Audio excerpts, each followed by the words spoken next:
ప్రియమైన ఆత్మీయులారా, అందరికీ నమస్కారం. ఒక మనిషి యొక్క జీవిత వికాసంలో శారీరక మానసిక వికాసం, బుద్ధి వికాసం, హృదయ వికాసం, ఆత్మీయ వికాసం, ఈ 4-5 దశలలో మనిషి యొక్క పరిపూర్ణ వికాసం అనేది ప్రపంచంలో జరుగుతుంది. ఈ నాగరికత అభివృద్ధి చెందుతున్నటువంటి క్రమంలో ఈ ఆది మానవుడి నుంచి ఆధునిక మానవుడి వరకు సమాజాభివృద్ధి క్రమంలో మనం ఒక్కొక్క ఎరాని మనం తీసుకుంటూ ఉంటే ఒక్కొక్క యుగంలో ఒక్కొక్క తరంలో ఒక్కొక్క విధంగా అభివృద్ధి అనేది మనం చూస్తున్నాం. అంటే నాగరికత అభివృద్ధి చెందడము, అదేవిధంగా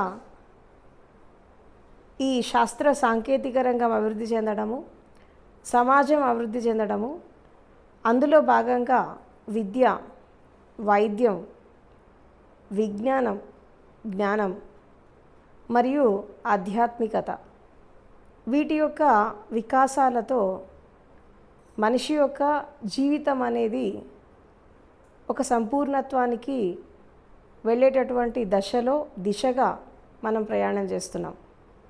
ఒకప్పుడు పురాతన సమాజంలో విద్య అనేది కేవలం కొంతమందికి పరిమితమైంది. తర్వాత విజ్ఞానం అనేది కూడా కొంతమందికి పరిమితమైంది. ఇంకా ఆధ్యాత్మికత కూడా అంతే. అంటే విద్యకి, విజ్ఞానానికి, జ్ఞానానికి గిరిగీసి దాన్ని బంధించారు. కొంతమంది మాత్రమే దీన్ని అందుకోవాలా, కొంతమంది మాత్రమే దీనికి అర్హత ఉంది, కొంతమంది మాత్రమే దీన్ని వినాలి, లేదంటే దీన్ని సాధన చేయాలని కొంతవరకు దీన్ని పరిమితం చేశారు. సో అలాంటి సమయంలో 20% మంది మాత్రమే వీటన్నిటినీ అందుకున్నారు. 80% మంది ఇంకా అంధకారంలోనే ఉండిపోయారు ఆ రోజుల్లో. ఆ 80% మంది అంధకారంలో ఉండడం వల్ల ఈ రోజుకి ఆ ఎఫెక్ట్ మనం చూస్తున్నాం భారతదేశంలో. అంటే ఇంకా వెనకబాటుతనం ఉంది, ఇంకా అంధకారం ఉంది, ఇంకా ఒక విధంగా చెప్పాలంటే విద్య లేకుండా, నాగరికత లేకుండా, ఒక కల్చర్ లేకుండా, ఇంకా సమాజానికి చాలా దూరంగా బ్రతుకుతున్నటువంటి ప్రజలు చాలామంది ఉన్నారు భారతదేశంలో. ఇంకా అంటే ఈ నాగరిక ప్రపంచానికి దూరంగా ఉంటూ జీవించే వాళ్ళు చాలామంది ఉన్నారు. సో ఇలాంటి వాళ్ళ విముక్తి కోసం, తర్వాత ఇలాంటి వాళ్ళు ఒక వెలుగులోకి రావడానికి, వీళ్ళని ఒక జీవిత వికాసం వైపు తీసుకెళ్ళడానికి ఎంతోమంది మనకు కృషి చేశారు. దాంట్లో జ్ఞానులు ఉన్నారు, ఋషులు ఉన్నారు, మహర్షులు ఉన్నారు, మహాత్ములు ఉన్నారు. అండ్ అదేవిధంగా సామాజిక కార్యకర్తలు ఉన్నారు, ఉద్యమకారులు ఉన్నారు, విప్లవకారులు ఉన్నారు, తర్వాత మానవతామూర్తులు ఉన్నారు, శాస్త్రవేత్తలు ఉన్నారు. సో ఇంతమంది యొక్క ఈ విద్యా విజ్ఞానం, ఈ జ్ఞానంతో ఎంతోమంది దాన్ని అందిపుచ్చుకొని సమాజంలో ఎదగడం జరిగింది. సో ఈరోజు మనము మహాత్మా జ్యోతిబా పూలే జయంతి మనం సెలబ్రేట్ చేసుకుంటున్నాము. సో ఆ సందర్భంగా మీ అందరికీ శుభాకాంక్షలు. భారతదేశంలో మనకి మొదటి నుంచి కూడా అనేక రకాల ఉద్యమాలు వచ్చాయి, విప్లవాలు వచ్చాయి, సంస్కరణలు వచ్చాయి, ఎన్నో రకాల సిస్టమ్స్ మారినాయి, తర్వాత సమాజం మారింది, అంధవిశ్వాసాలు, అంధశ్రద్ధ, తర్వాత ఒక విధంగా చెప్పాలంటే అంధకారంలో ఉన్నటువంటి ప్రపంచానికి ఒక వెలుగుబాటలో నడిపించడానికి ఎంతోమంది వాళ్ళ జీవితాలను త్యాగం చేసి, వాళ్ళ కుటుంబాలని, తర్వాత వాళ్ళ యొక్క సుఖ సంతోషాలను త్యాగం చేసి సమాజం కోసము, ప్రజల యొక్క వికాసం కోసము, సామాజిక పోకడలని మార్చడానికి వాళ్ళు ఎంతో కృషి చేశారు. సో అలాంటి వారిలో ఈయన కూడా ఒకరు. జనరల్గా ఆ కాలంలో స్త్రీ యొక్క సాధికారత అనేది చాలా కష్టం. ఒకప్పుడు భారతదేశంలో ఏంటంటే కేవలం పురుషులు మాత్రమే డెవలప్ అయ్యారు, కానీ స్త్రీ అంధకారంలోనే ఉంది. ఏది మనకు వేదకాలం నుంచి, ఉపనిషత్తుల కాలం నుంచి, అండ్ తర్వాత ఈ రకరకాల ఎరాస్లో మనం తీసుకుంటే స్త్రీ ఇంకా విద్యాపరంగా, విజ్ఞానపరంగా, జ్ఞానపరంగా ఇంకా వెనుకబడే ఉంది. సో ఎందుకు వెనుకబడి ఉంది? దీని వెనకాల ఉన్నటువంటి కారణాలు ఏంటంటే, కొంతమంది స్వార్థపరులు సంకుచిత మనస్తత్వంతో విద్యని, విజ్ఞానాన్ని కొంతవరకే పరిమితం చేశారు. ఇప్పుడు స్త్రీలు కానీ, ఈ నిమ్నజాతికి చెందినటువంటి వాళ్ళు కానీ, ఈ చిన్నపిల్లలు అండ్ ఎవరైతే ఇక ఈ సమాజానికి దూరంగా ఎవరైతే జీవిస్తారో వాళ్ళందరినీ కూడా జీవిత వికాసానికి దూరం చేసేసారు. కేవలం ఒక 20-30% ప్రజలు మాత్రమే దీన్ని అందిపుచ్చుకోగలిగారు. మిగతా వాళ్ళంతా ఇంకా అంధకారంలోనే ఉన్నారు. అంటే స్త్రీ పురుషులు ఇద్దరు సమానంగా ఎదిగితే సమాజం అనేది బాగుపడుతుంది, కుటుంబం బాగుపడుతుంది అనేటటువంటి కాన్సెప్ట్ ఒకప్పుడు లేదు భారతదేశంలో. పురుషుడు మాత్రమే అన్నీ నేర్చుకోవాలా, పురుషుడు మాత్రమే సాధన చేయాలా, పురుషుడు మాత్రమే తపస్సు చేయాలి, వీళ్ళే అన్నీ అధ్యయనం చేయాలా, అన్నీ చేయాలనేసరికి స్త్రీ ఇక్కడ అంధకారంలోకి వెళ్ళిపోయింది. ఈ స్త్రీ జనోద్ధరణ కోసం, స్త్రీ యొక్క విముక్తి కోసం, ఆమె జీవిత వికాసం కోసము ఎంతోమంది ఫైట్ చేశారు. అందులో సంఘ సంస్కర్తలు ఉన్నారు, ఉద్యమకారులు ఉన్నారు, వ్యవస్థని మార్చిన వాళ్ళల్లో ఉన్నారు. సో అందులో ఒకరు మహాత్మా జ్యోతిబా పూలే, అదేవిధంగా ఆయన భార్య సావిత్రిబాయి పూలే. వీళ్ళు మహారాష్ట్రలో జన్మించాడు ఆయన. సో అందులో అక్కడ జన్మించాక ఆనాడు భారతదేశంలో ఈ కుల వ్యవస్థ కానీ, మత వ్యవస్థ కానీ, అంధవిశ్వాసాలు, అంధశ్రద్ధ, ఇది బ్రిటిష్ కాలంలో జరిగినటువంటి అంటే ఒక విధంగా చెప్పాలంటే 18th సెంచరీ, 18వ శతాబ్దంలో జరిగినటువంటి అనేక రకాల సంఘటనలు, అనేక రకాల మార్పులు, బ్రిటిషర్స్ రూల్ కానీ, మొఘల్ రూల్ కానీ అండ్ ఇతర దేశస్తులు వచ్చి భారతదేశాన్ని పరిపాలించడము, అలాంటి రోజుల్లో వీళ్ళు ఒక రెవల్యూషనరీగా బయటకు వచ్చారు. ఈ ఇద్దరు ఈ కుటుంబ నేపథ్యంలో వీళ్ళు బయటకు వచ్చారు. ఆయన రావడమే కాకుండా ఈ సత్యశోధక్ సమాజాన్ని ఒకటి స్థాపించేసి ఆయన భార్య సావిత్రిబాయి పూలేని ఆయన చదివించాడు. ఆ కాలంలో చదివించి she's the first Indian women teacher. అంటే ఎడ్యుకేషన్ అయిన ఉమెన్ ఆమె ఫస్ట్ అన్నమాట భారతదేశంలో. సో ఆమె ద్వారా ఉమెన్ ఎడ్యుకేషన్ అనేది వెలుగులోకి వచ్చింది. అంటే స్త్రీలు ఇంటి వరకే పరిమితం కావద్దు, స్త్రీ సాధికారత అనేది జరగాల, వీళ్ళు చదువుకోవాలి అని చెప్పి ఆమెను చదివించడమే కాకుండా ఆమెను టీచర్ చేసి ఆమె ద్వారా ఒక పాఠశాల నిర్మాణం చేసి ఆ ఊర్లో ఉన్నటువంటి స్త్రీలందరికీ ఆయన విద్యని నేర్పించాడు ఆమె ద్వారా. సో దాని ద్వారా ఏమైపోయిందంటే ఉమెన్ ఎడ్యుకేషన్ అనేది ముందుకు వచ్చింది. ఒకప్పుడు ఇది లేకుండే. సో అట్లా ఏమైందంటే సమాజంలో చాలా మార్పులు వచ్చాయి. ఈ విద్య నేర్పించేటటువంటి క్రమంలో, నేర్చుకునేటటువంటి క్రమంలో కూడా చాలామంది వాళ్ళని వ్యతిరేకించారు. ఆడవాళ్ళకి ఎడ్యుకేషన్ ఎందుకు, ఆడవాళ్ళు ఇంటి వరకే పరిమితం అవ్వాలి కదా, ఇదంతా ఏంటి, ఆడవాళ్ళు బజార్లో పడి ఇలా నడవడం ఏంటి, ఇలా వెళ్ళడం ఏంటి, ఈ చదువుకోవడం ఏంటి అని ఆమె బయటికి వెళ్తుంటే కూడా ఆమెను ఎన్నో రకాలుగా అవమానించేవాళ్ళు. ఆమె మీద బురద వేయడము, ఆమెని అవమానించడము, ఆమెను తిట్టడము, అబ్యూజ్ చేయడము, ఇలా చాలా చేసేవాళ్ళు ఆమె చదువుకోవడానికి పోతున్న క్రమంలో. బట్ ఇన్ని రకాలుగా వాళ్ళు అన్నీ ఫేస్ చేసి ఆ ఉమెన్ ఎడ్యుకేషన్ అనేది ముందుకు తీసుకురావడం జరిగింది. సో ఈ రోజుల్లో ఉమెన్ ఎడ్యుకేషన్ ఇంకా ఉంది. ఈనాటి మహిళ, ఆధునిక మహిళ ఇంకా సమాజంలో ఈ అన్ని పొజిషన్స్లో ఎదుగుతుందంటే దానికి కారణం వాళ్ళే. ఆ రోజు వాళ్ళు ఆ తొలి అడుగు వేయకపోతే ఈరోజు ఇలా ఉండేవాళ్ళు కాదు, ఈరోజు సమాజం ఇట్లా ఉండేది కాదు, ఉమెన్ ఇట్లా ఉండేది కాదు. ఆ రోజుల్లో వేదాలు వినొద్దు స్త్రీలు, సాధన చెయ్యొద్దు, ధర్మగ్రంథాలు చదవద్దు, వాళ్ళు ఇంటి వరకే పరిమితం కావాలా, బయటికి వెళ్ళొద్దు, ఒక సిస్టమ్ ఉండేది అప్పుడు. అండ్ తర్వాత వాళ్ళు ఆధ్యాత్మికంగా ఎదగాలంటే కూడా ఎన్నో రకాల అడ్డంకులు, ఇంట్లో కానీ, సమాజం కానీ, బంధువులు కానీ, వీళ్ళు కానీ ఎవరు కూడా ఒప్పుకునేవాళ్ళు కాదు. ఇప్పుడు మనము అది వేమన కాలంలో చూసాము, అన్నమాచార్య కాలంలో చూసాము, ఈవెన్ బ్రహ్మంగారి టైంలో కూడా మనం చాలా చూసాం. ఇప్పుడు అన్నమాచార్య కాలంలో కూడా ఆయన తన భార్యలిద్దరికీ విద్య అందించడానికి పోతూ ఉంటే, ఏది గాయత్రి విద్య అందించడానికి పోతుంటే అందరూ వ్యతిరేకించారని అన్నమాచార్యని. అప్పుడు ఆయన ఏం చేస్తాడు, మీరు పూజించేటటువంటి దేవుళ్ళు దేవతలంతా ఆడవాళ్ళు అయినప్పుడు స్త్రీ ఎందుకు చదువుకోవద్దని అడుగుతాడు. ఇప్పుడు గాయత్రీదేవి ఆమె ఉమెనే, మీరు పూజించే దేవుళ్ళు దేవతలంతా వీళ్ళంతా కూడా ఉమెనే, వాళ్ళు ఎందుకు చదువుకోవద్దు, అని ఖండించి ఆ కాలంలో ఆయన ఒక రెబీలియస్గా వాళ్ళకి ఎడ్యుకేషన్ స్టార్ట్ చేయడం జరిగింది. ఇలా ఎంతోమంది దాంట్లో కవులు ఉన్నారు, కళాకారులు ఉన్నారు, ఎంతోమంది స్పిరిట్ కోసం ఎడ్యుకేషన్ కోసము వాళ్ళు ముందుకెళ్ళిన వాళ్ళు ఉన్నారు. అదేవిధంగా మనకి ఆయన తర్వాత మళ్ళీ ఒక విధంగా చెప్పాలంటే మళ్ళీ డాక్టర్ బిఆర్ అంబేద్కర్ కాన్స్టిట్యూషన్లో రైట్ టు ఎడ్యుకేషన్ యాక్ట్, అంటే right to education, right to freedom, right to vote, right to equality, right to justice, అంటే ఈ ఫండమెంటల్ రైట్స్ కల్పించి మళ్ళీ ఆయన చట్టపరంగా ఉమెన్ ఎడ్యుకేషన్ని తీసుకొని వచ్చాడు మళ్ళీ రాజ్యాంగపరంగా.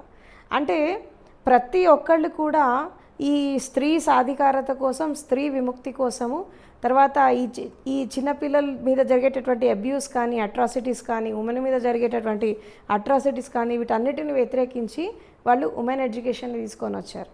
సో ఈరోజు మనం ఇలా ఉన్నామంటే దానికి కారణం వాళ్ళే, ఎస్పెషల్లీ ఉమెన్. ఎందుకు ఒకప్పుడు ఇలాగే ఉండేది పరిస్థితి భారతదేశంలో.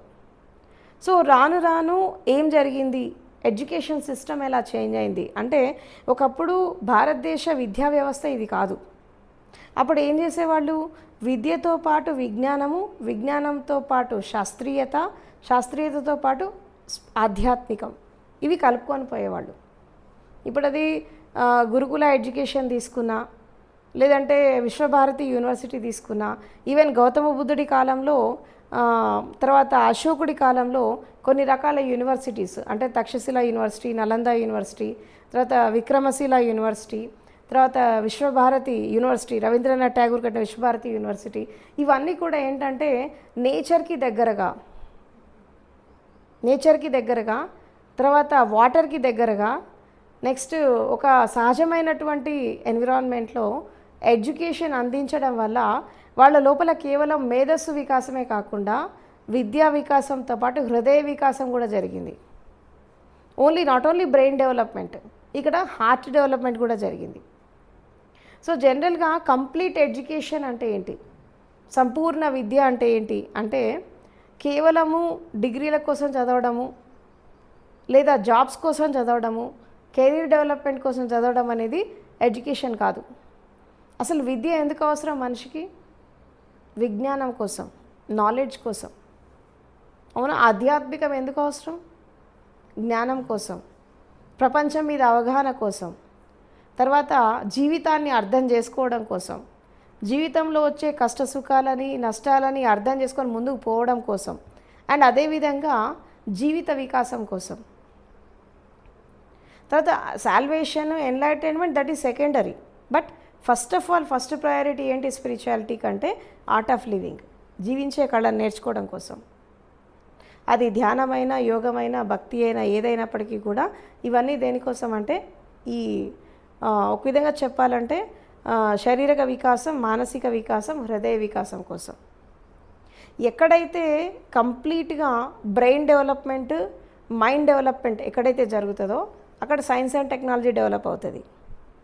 ఇప్పుడు మీరు వెస్ట్రన్ కంట్రీస్లో చూడండి, వెస్ట్రన్ కంట్రీస్లో చూసినప్పుడు అక్కడ సైన్స్ అండ్ టెక్నాలజీ బాగా డెవలప్ అయింది, కానీ ఆధ్యాత్మికత తక్కువ ఉంది.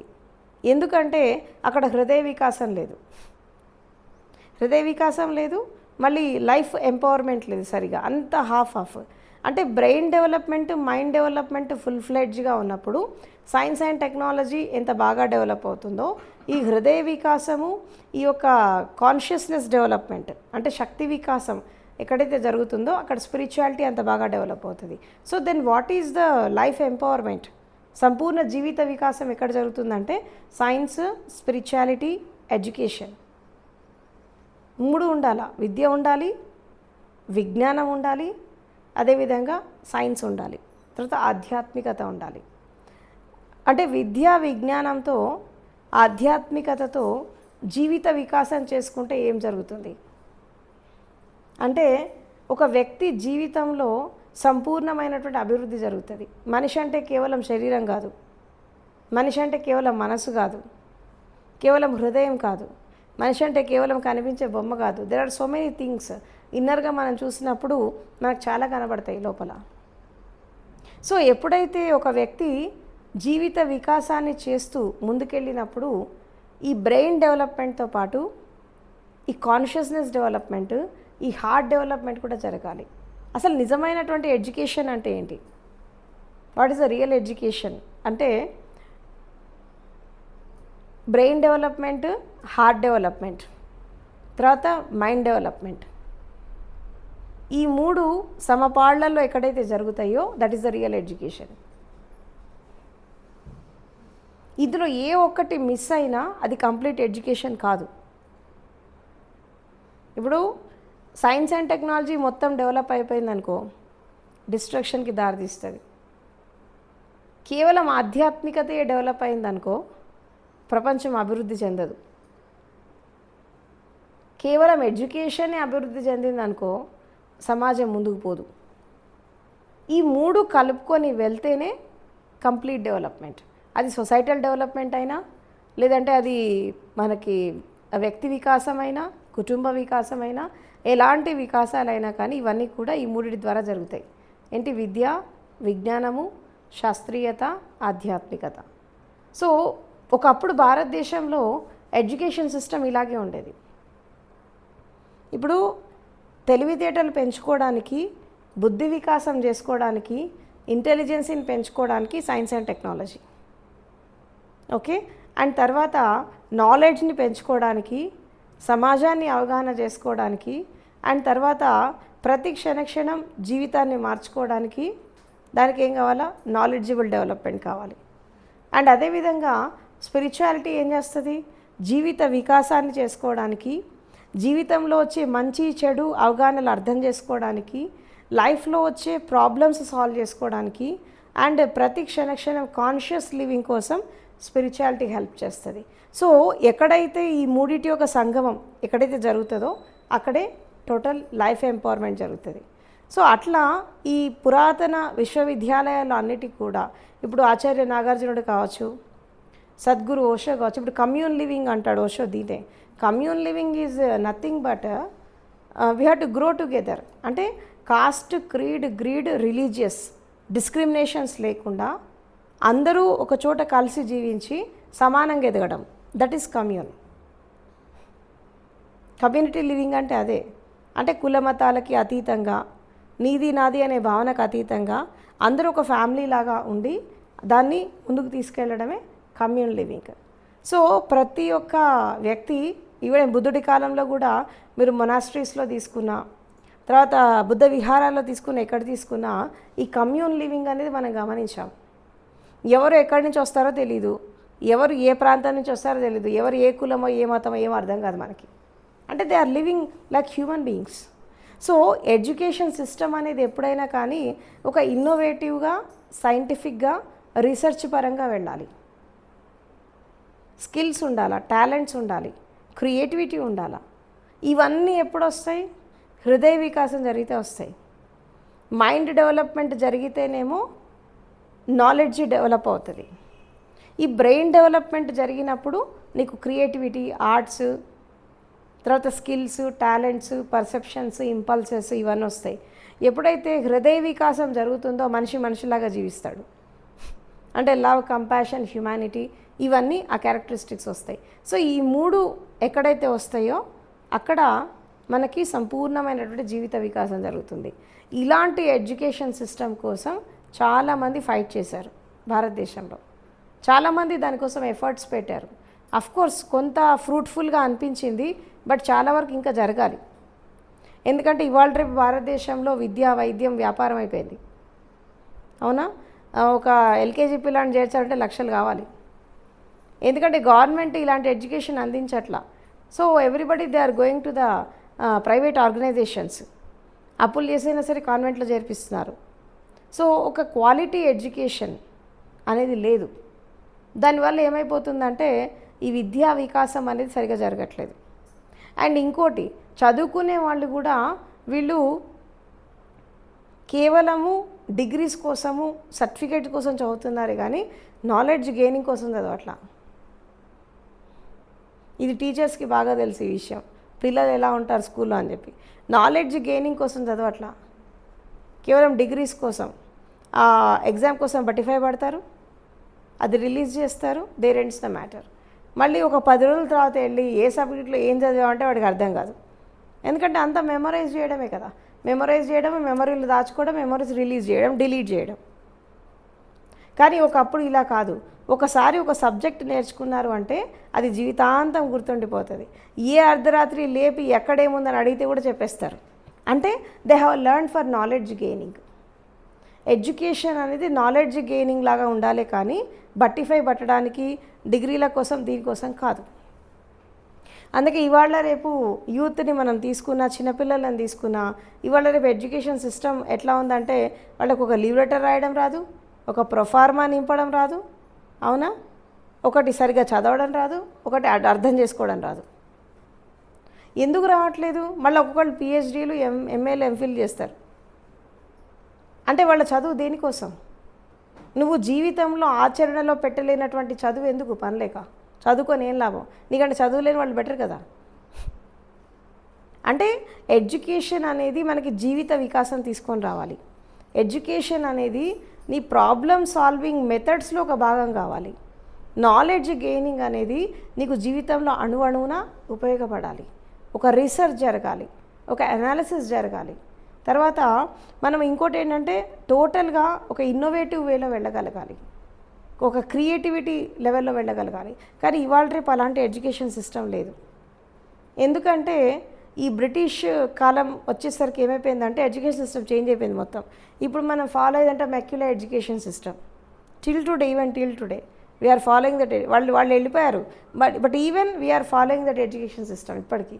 ఇది చేంజ్ చేయలే ఎవరు, అది అలాగే కొనసాగుతుంది. ఆ చరిత్రలో చూస్తే చాలా వరకు తప్పులే ఉంటాయి, కొన్ని మాత్రమే సత్యాలు ఉంటాయి.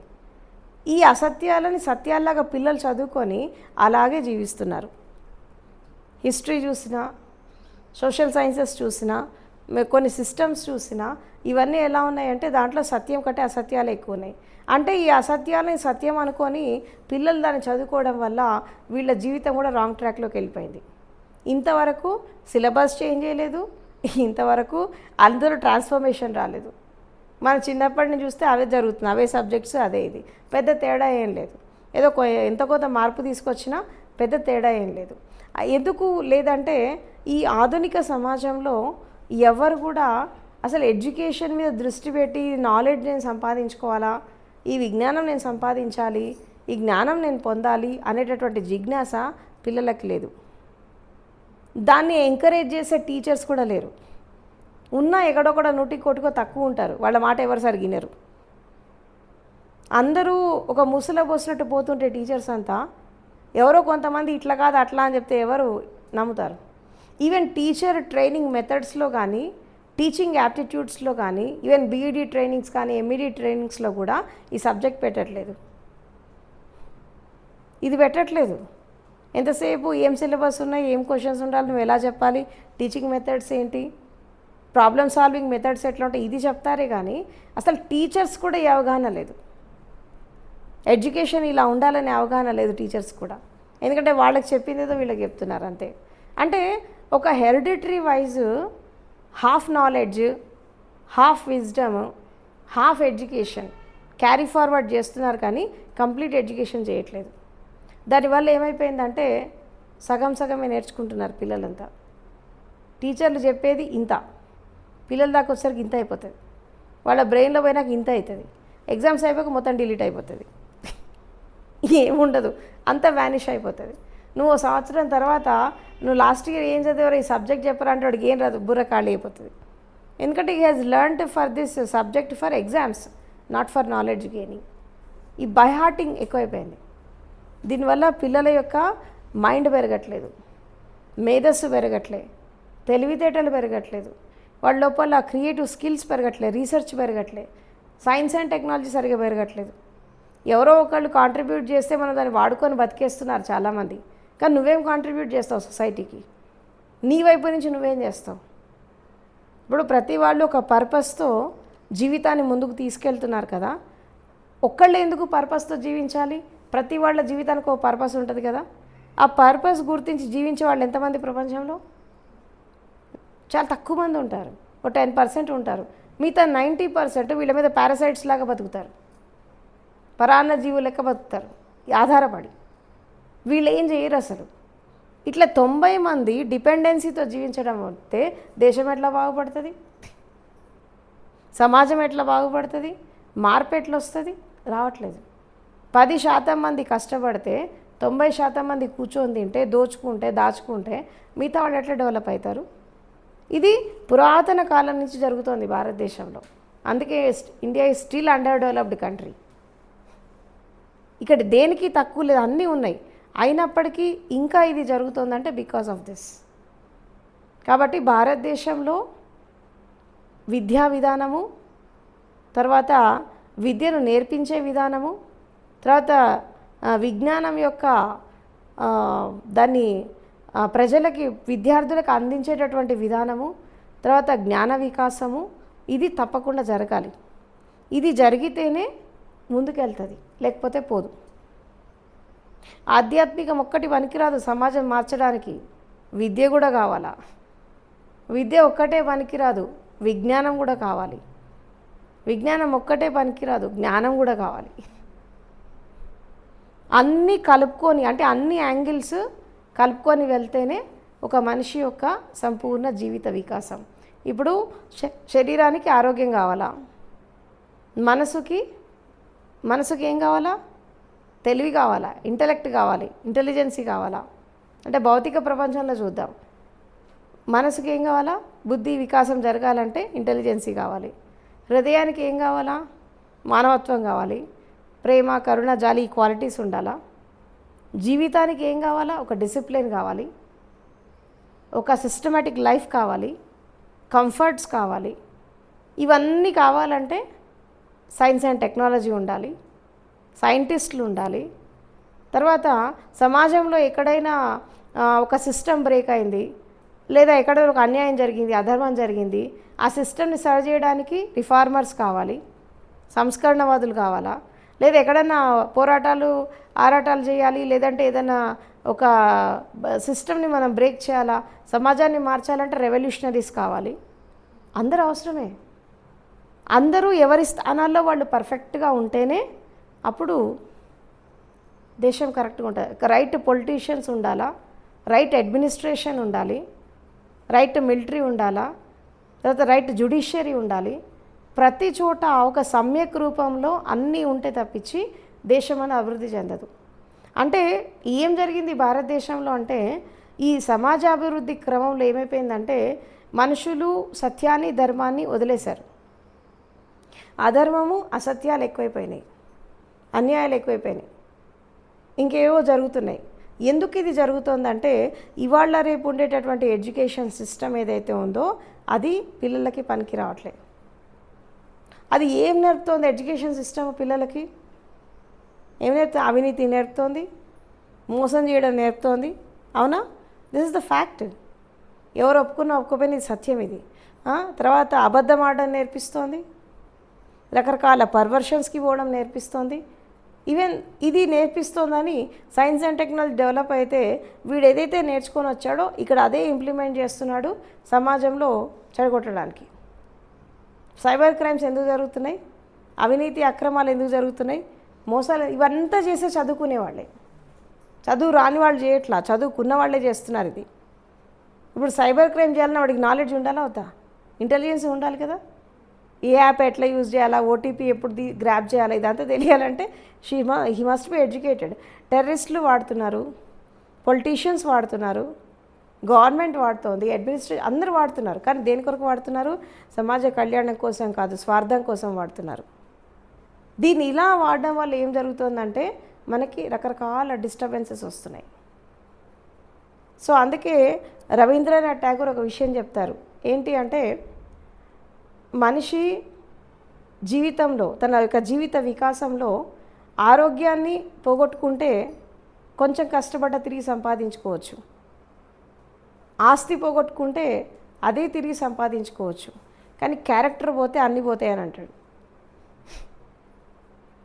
ఎందుకు క్యారెక్టర్? ప్రతి ఒక్క వ్యక్తిని చూడండి మీరు, ఫిలాసఫర్స్ని చూసినా, తత్వవేత్తలను చూసినా, జ్ఞానులను చూసినా, ఎవరిని చూసినా, మనం బుద్ధుడి దగ్గర నుంచి అందరినీ తీసుకో, అంతకు ముందేరాలో కూడా తీసుకో, ఎవరైనా కానీ విద్య కంటే, విజ్ఞానం కంటే ఆరోగ్యం కంటే సంపద కంటే క్యారెక్టర్కి ఇంపార్టెన్స్ ఇచ్చారు. ఎందుకంటే నీకు క్యారెక్టర్ ఉందనుకో ఇవన్నీ ఆటోమేటిక్గా వచ్చేస్తాయి. ఇది పోతే నీకు ఎన్నున్నా వేస్టే. సో ఇవాళ రేపు ఎడ్యుకేషన్ సిస్టంలో లోపించింది ఏంటంటే క్యారెక్టర్ బిల్డింగ్ లేదు. దీని గురించి చెప్పరు. ఎవరో కొంతమంది టీచర్లు చెప్పినా వాళ్ళని పిచ్చోళ్ళ లెక్క చూస్తారు. ఏంది ఈ రోజుల్లో కూడా ఇవన్నీ ఏంది చాదాస్తామని అంటారు. మారల్స్, ఎథిక్స్, మొరాలిటీ, ఈ సత్ప్రవర్తనశీల వీటి గురించి ఆ టీచర్లు చేతగా చెప్పద్దు. నువ్వేమన్నా చెయ్యి, చదువుకో, డిగ్రీలు సంపాదించు, ర్యాంకులు కొట్టంటే ఆ టీచర్లు మంచి టీచర్లు అన్నట్టు. ఇవన్నీ చెప్తే టీచర్లు మంచోళ్ళు కాదు, శత్రువులు అయిపోతారు పిల్లలకి. ఈవెన్ ఇంక్లూడింగ్ పేరెంట్స్ కూడా శత్రువులు అయిపోతారు. ఇవన్నీ మా పిల్లాడికి చెప్పడం అవసరమా? నీ చదివేది నువ్వు చెప్పుకోక మాకు ర్యాంకులు కావాలా, వాడు అమెరికా పోవాలి, లండన్ పోవాలి, ప్యాకేజీలు తీసుకురావాలా, వీడి జాబ్స్ రావాలి, ఇంతే వీళ్ళ టార్గెట్. పిల్లల టార్గెట్ అదే, పేరెంట్స్ టార్గెట్ ఇదే. పేరెంట్స్ కూడా, టీచర్స్ ఏం చేస్తారు, వాళ్ళు కూడా మారిపోయారు. ఏదైనా చెప్పాలని పోయినా చెప్పలేకపోతున్నారు. ఎందుకంటే పేరెంట్స్ కానీ పిల్లలు కానీ రిసీవ్ చేసుకునేటటువంటి పరిస్థితి లేదు. ఎందుకు లేదు అంటే అసలు ఈ లోపం ఎక్కడుందంటే విద్యా విధానంలో ఉంది. విద్యా విధానంలో ఇది కూడా ఒక సబ్జెక్ట్ పెట్టగలిగితే సైన్స్ అండ్ టెక్నాలజీతో పాటు స్పిరిచువాలిటీ కానీ, ఈ డిసిప్లిన్ కానీ, ఈ క్రమశిక్షణ కానీ, లేదంటే ఈ క్యారెక్టర్ బిల్డింగ్ కానీ ఒక సబ్జెక్ట్ ఇంక్లూడ్ చేయగలిగితే చాలా వరకు మార్పు తీసుకురావచ్చు. కానీ అది పెట్టలేదు. ఇవన్నీ చాలా లోపాలు ఉన్నాయి. సో ఇలాంటివన్నీ కరెక్ట్ చేయడానికి 17th, 18th, 19th సెంచరీస్లో ఎంతమంది అయితే ఈ సోకాల్డ్ రిఫార్మర్స్, రెవల్యూషనరీస్ వీళ్ళంతా ఎవరైతే వచ్చారో వీళ్ళు దానికోసమే కష్టపడ్డారు. ఎడ్యుకేషన్ సిస్టమ్ మారడానికి, సామాజిక స్థితిగతులు మారడానికి, అందరూ సమానంగా జీవించడానికి, తర్వాత ఈ జెండర్, కాస్ట్, గ్రీడ్ డిస్క్రిమినేషన్స్ వెళ్ళిపోవడానికి, రకరకాల సిస్టమ్స్ తీసేయడానికి వీళ్ళు చాలామంది బయటకు వచ్చారు. సో ఆ రోజు వాళ్ళు చేసినటువంటి సాక్రిఫైసెస్ ఏవైతే ఉన్నాయో ఈరోజు మన లైఫ్ ఇది. మనం ఈరోజు ఇలా కంఫర్టబుల్గా లైఫ్ లీడ్ చేస్తున్నామంటే ఎంతోమంది మన వెనకాల పనిచేస్తున్నారు. మనకి ఇప్పుడు ప్రజెంట్ పనిచేస్తున్నారు, గతంలో చేశారు, వాళ్ళంతా కాంట్రిబ్యూట్ చేశారు కాబట్టి ఈరోజు మనకి లైఫ్ ఉంది. మనం రేపు ఏదైనా కాంట్రిబ్యూట్ చేస్తే రాబోయే తరాలకు లైఫ్ ఉంటుంది. లేకపోతే ఈ డెవలప్మెంట్ మందాక ఆగిపోతుంది. మనం ఏం చేయగలం సొసైటీకి? ఇప్పుడు ఆధ్యాత్మికవాదులకు కర్తవ్యం కేవలం ముక్కు మూసుకొని తపస్సు చేసుకోవడం కాదు, చాలా ఉంటుంది రెస్పాన్సిబిలిటీ సమాజాన్ని మార్చడానికి. ఇప్పుడు ఎడ్యుకేషన్ సిస్టమ్ మార్చడానికి ప్రయత్నం చేయాలా, స్కూల్స్లో కాలేజెస్లో ప్రోగ్రామ్స్ చేయాలా, పిల్లలని మోటివేట్ చేయాలి, అండ్ తర్వాత వీళ్ళని విద్య విజ్ఞానం వైపు నడిపించాలా, రీసెర్చ్ వైపు నడిపించాలి, ఒక క్రియేటివిటీ వైపు నడిపించాలా. అంటే ప్రతి ఒక్కళ్ళలో ఉన్నటువంటి మేధస్సు, తెలివితేటలు, విజ్ఞానాన్ని బయటికి తీసేటటువంటి టెక్నిక్స్ మనం అందించాలి పిల్లలకి. చదువు ఒక పక్క నడుస్తుంది, ఈ సబ్జెక్ట్ ఆ సబ్జెక్ట్ ర్యాంకులు, మార్కులు ఇవన్నీ నడుస్తాయి. బట్ అపార్ట్ ఫ్రమ్ దట్ ఇది కూడా అవసరమే పిల్లలకి. రేపు ఒక వ్యక్తి బాగా చదువుకొని బయటికి వచ్చాక జీవితంలో ఏదైనా సమస్య వచ్చింది, ఈ విద్య వాళ్ళకి అక్కడ పనికి రావట్లే. మళ్ళీ ఇది సాల్వింగ్ కావాలంటే మళ్ళీ ఎక్కడికో పోవాలి మళ్ళీ. మరి ఇంత చదువుకొని ఇంత నాలెడ్జ్ గెయిన్ చేసి ఈ చిన్న సమస్య నువ్వు సార్ట్అవుట్ చేసుకోలేకపోతున్నావంటే ఈ ఎడ్యుకేషన్ నీకు పనికిరాలేదన్నట్టేగా. చెప్పరు కదా, జీవితంలో నాకు పెద్ద సమస్య వచ్చింది, నేను డిప్రెషన్లో పోయినా, నేను ఎట్లా బయటికి రావాలి, నాకు స్ట్రెస్ వచ్చింది, నేను ఎట్లా తీసేసుకోవాలా, ఇవన్నీ చెప్పట్లేదు. సైకాలజీ గురించి చెప్పరు, మైండ్ గురించి చెప్పరు, బ్రెయిన్ గురించి సరిగ్గా చెప్పరు. ఎంతసేపు బ్రెయిన్ రుద్దుడు, మైండ్ గడుగుడే తప్పించి దాని యొక్క విజ్ఞానం గురించి ఎక్కడ చెప్పరు. బైహార్ట్ చేయి, మెమరైజ్ చేయి, మస్తిష్కంలో నింపుకో, ఎగ్జామ్స్ టైంలో వదిలేయి అని ఇదే చెప్తారు. కానీ వీళ్ళకి దాన్ని వాళ్ళు బిల్డప్ చేసుకోవాలి. మైండ్ సైకాలజీ ఏంటి, హార్ట్ సైకాలజీ ఏంటి, బాడీ సైకాలజీ ఏంటి, ఇవన్నీ చెప్పరు. ఇవన్నీ చెప్పాలి. చెప్తేనే ఒక వ్యక్తి యొక్క జీవిత వికాసం, ఒక పిల్లాడి యొక్క భవిష్యత్ అనేది బాగా నిర్మాణం జరుగుతుంది. చిన్నప్పటి నుంచి 10 years వస్తున్నాయి అంటేనే వాళ్ళకి చెప్పాలి. ఫిజికల్ సైన్స్ అంటే కేవలం ఆటలు పాటలు ఇది కాదు. అసలు ఫిజికల్ సైన్స్ అంటే బాడీ అంటే ఏంటి, అసలు బాడీ నిర్మాణం ఏంటి, బాడీ ఎనాటమీ ఏంటి, ఫిజికల్ బాడీ యొక్క ఇంపార్టెన్స్ ఏంటి, అసలు క్యారెక్టర్ అంటే ఏంటి, క్యారెక్టర్ ఎందుకు మెయింటైన్ చేయాలి, అసలు దానివల్ల కలిగే లాభాలు ఏంటి, చేయకపోతే నష్టం ఏంటి, బాడీ ఇన్నర్ ట్రాన్స్ఫర్మేషన్ ఎట్లా చేసుకోవాలా, శరీరాన్ని మనం ఎలా కాపాడుకోవాలి, ఇదంతా కూడా చెప్పాల్సిన అవసరం ఉంది. ఎందుకంటే ఒక 50 years ఏజ్ వచ్చాక వీళ్ళ లోపల అన్ని రకాల చేంజ్ అయిపోతూ ఉంటాయి. ఫిజికల్గా హార్మోన్స్ చేంజ్ అవుతాయి, బాడీ డెవలప్మెంట్ జరుగుతూ ఉంటుంది, అవునా, రకరకాల ఆకర్షణకు లోనైపోతూ ఉంటారు, సైడ్ ట్రాక్ పడుతూ ఉంటారు. ఇలాంటి టైంలో రైట్ గైడెన్స్ లేకపోతే మాత్రం వాళ్ళు డైవర్ట్ అయిపోతారు. ఇవాళ రేపు యూత్ అంతా చెడిపోతుంది ఇక్కడే. అది టెండర్ ఏజ్ ఎప్పుడు 14 to 25 years, చాలా టెండర్ ఏజ్. ఇంకా ఇప్పుడు ఈనాటి కాలంలో ఇంకా 11 నుంచి చేసుకోవచ్చు, 11 నుంచి 25 years. ఈ 10 సంవత్సరాల జీవితం అనేది చాలా ఇంపార్టెంట్ ఒక వ్యక్తి జీవితంలో. ఇక్కడ గైడెన్స్ దొరికితే వాళ్ళు సెట్ అవుతారు, దొరకకపోతే మాత్రం లైఫ్ స్పాయిల్ అయిపోతుంది.